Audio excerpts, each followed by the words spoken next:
खुलुमबाय आं सिबि रानि ब्रह्म गोजोन फुंबिलिनि बयनिसिमबो गाहाम हामलायनायखौ जासिहरनाय थाबाय नोंथांमोननि थाखाय आं माखासे खौरां लानानै फैबावबाय अन्नानै भिडिअखौ जोबजासिम नायलांदो रायजोआव फिन गिथावना गुलि गावनाय जाथाय उन्दुफुबाय थानाय समावनो इन्जुर जावनानै सासे आइजोखौ गुलि गावदों हरनि 2:30 1 रिंगासोनि गेजेराव जादों बे जाथाया कार्बि आंलं अट'नमास काउन्सिलनि दिपुनि आरलं लांसुआव जादों बे जाथाया गावथारजानाय आइजोनि मुङा हुकुमी टिसपी 23 बोसोर बैसोनि रिपर्टनि बायदिब्ला हरनि समाव सानै सिनाय मोनै दुथांफोरा मटरसाइकेलजों फैनानै बेनि उनाव न' उसुं जावदों आरो उन्दुफुबाय थानाय हुकुमी टिसपीनि सायाव गुलि गावदों जायजों थैनो गोनां जादों आइजोआ गावथारजानाय आइजोआ गावनि बिनानाव सानैजोंनो उन्दुगासिनो दंमोन होननानैबो फोरमायथिदों लोगोसे ओनसोलनि सुबुंफ्रा फोरमायथिबावदों दि सानै दुथांफोरखौ रावबो सिनाया नाथाय दुथांफोरा माखासे सान सिगांनिफ्रायनो मटरसाइकेलजों थांलाय फैलाय जाखादोंमोन माब्लाबा सोरनावबा लामा सोंफैदोंमोन माब्लाबा दै बिनानै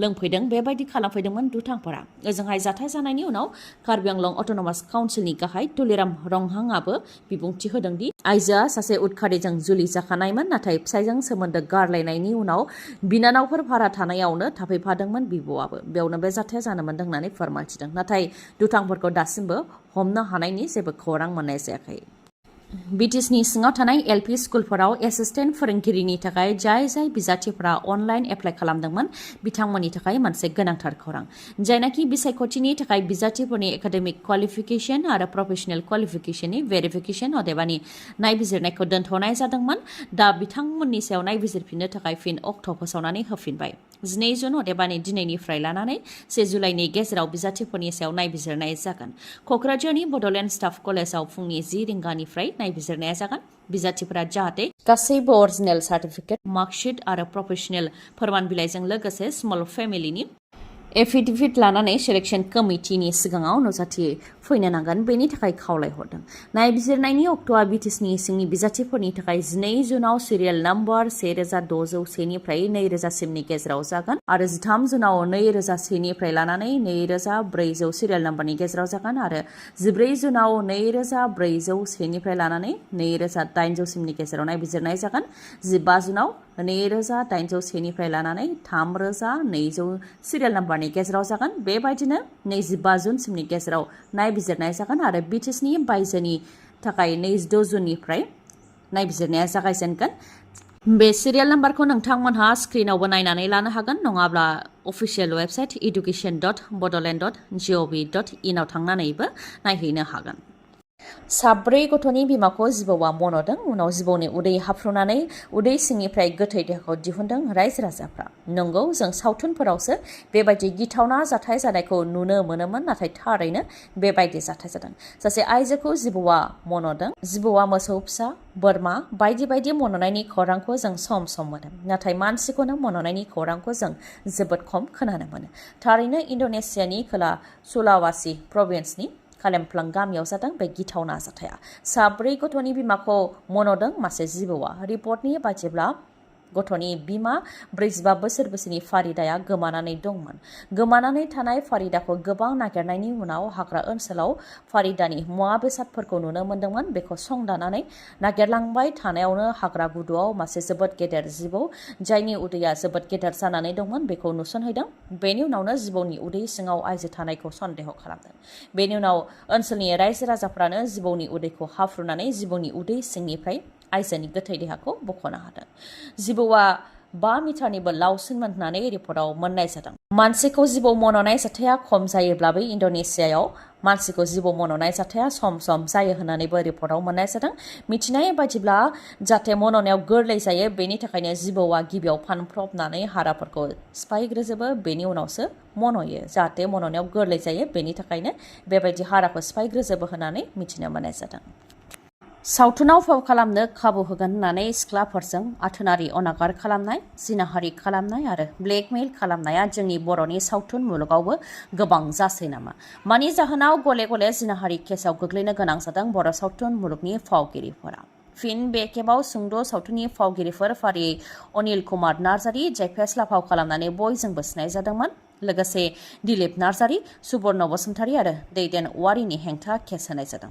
सावथुनाव फाव खालामनो खाबु होगोन होननानै सासे उन्दै हिनजावसाखौ जिनाहारि खालामनायनि दायाव पक्स' आयेननि सिङाव 89/24 U/S 3763/34 IPC R/W सेक्शन 6 आव केस होदों।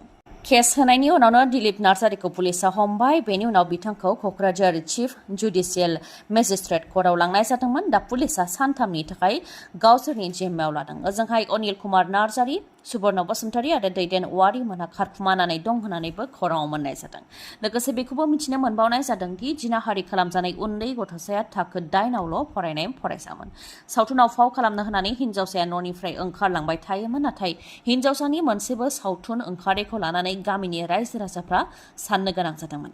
बेनि गेजेरावनो सानसे दैदेन वारिया लामा ससेनिफ्रायनो हिनजावसाखौ दैखांनानै लांदोंमोन। नाथाय सानब्रै सानबासिम न'आव फैफिनाखैमोन हिनजावसाया। उनाव गोबां नागिरनायनि उनाव दैदेन वारिया हिनजावसाखौ लामा ससेयाव दोनफैदों। बेनि उनावनो हिनजावसानाव सोंनाय फिननाय लानायाव गासै जाथाया सोराङाव फैदों होननानै मिथिनो मोननाय जादों। बेनि अनगायैबो बेखौबो मिथिनो मोनबावदों दि जाथाया सोराङाव फैनायनि उनाव फावगिरि अनिलखौ सावरायनो थाखायबो ओनसोलनि रायजो राजाफ्रा लेंहरदोंमोन। नाथाय अनिला नुजाथि फैयाखै। बेनिखायनो गसाइगाव पुलिस थानायाव बिथांमोननि हेंथा केस होनाय जादों होननानै मिथिनो मोननाय जादों। आत्मनिर्भर आसाम अभियान बिथांखिनि गेजेरजों बेखार लाइमोनफोरनो आसाम सरकारा 2 लाख लन होनो थांखि लादों। बेनिनो गिबि खोलोबाव 30,000नो फैगौ सेप्तेम्बरनि गेजेरावनो 1 लाख राङै होगोन आरो नैथि खोलोबनि थाखाय इन्टारभिउआ जागासिनो दं। दाउ फिनाय, बोरमा फिनाय, अमा फिनायनि थाखाय 32,268 इन्टारभिउआव जिरायदों। गुबुन गुबुन खामानिनि थाखाय 14,215 इन्टारभिउआव जिरायदों आरो ना फिसिनायनि थाखाय 13,743 इन्टारभिउआव जिरायदों।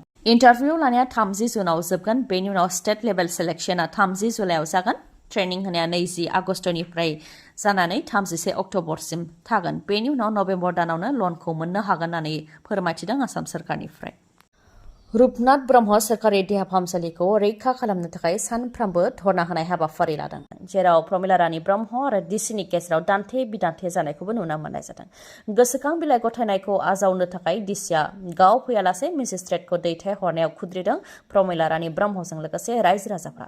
जायनाखि डिसिया रायजोनि खामानि मावग्रा, बेनिखायनो डिसिया फैनानै रायजो राजानि दुखु जेंनाखौ खोनासंफैनो नांगौ होननानै खुद्रिदों। उनाव प्रमिला रानी ब्रह्म आरो रायजो राजानि खुद्रिनायाव डिसिया नुजाथि फैनो गोनां जादों। रुपनाथ ब्रह्म सोरखारि देहा फाहामसालिखौ बन्द खालामाब्ला क'क्राझार मेडिकेल कलेजा जाया नामा, बेखौ लानानै खुद्रिदों बिथांमोनहा। उनाव डिसिनि गेजेरजों गिबि मन्थ्रि आरो सावस्रि बिफाननिसिम गोसोखां बिलाइखौ गथायदों बिथांमोनहा। थांनाय माखासे सान सिगांसो इराननि प्रेसिडेन्ट इब्राहिम रईसीआ हेलिकप्टार क्रेश जानायनि जाहोनाव रुंसारि जानो गोनां जादोंमोन। फिन सासे दैदेनगिरिया प्लेन क्रेश जानायनि थाखाय जिउ खोमानो गोनां जाबावबाय। मालय हादरनि भाइस प्रेसिडेन्ट साउलस सिलिमाजों लोगोसे गासै 10 प्लेन क्रेश जानानै थैनो गोनां जादों।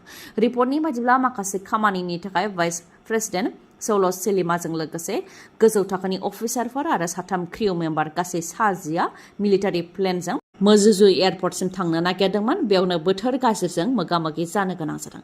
बोथोर गाज्रिनि थाखाय माखासे लामाजों थांनो हेंथा होदोंमोन एयार ट्राफिक कन्ट्रलारनिफ्रायबो, नाथाय उनाव भाइस प्रेसिडेन्ट गाखोनाय प्लेनजों जेबो फोनांजाबनो हायाखै। बेनि उनावनो गोमानानै दंमोन बिथांमोननि प्लेनआ।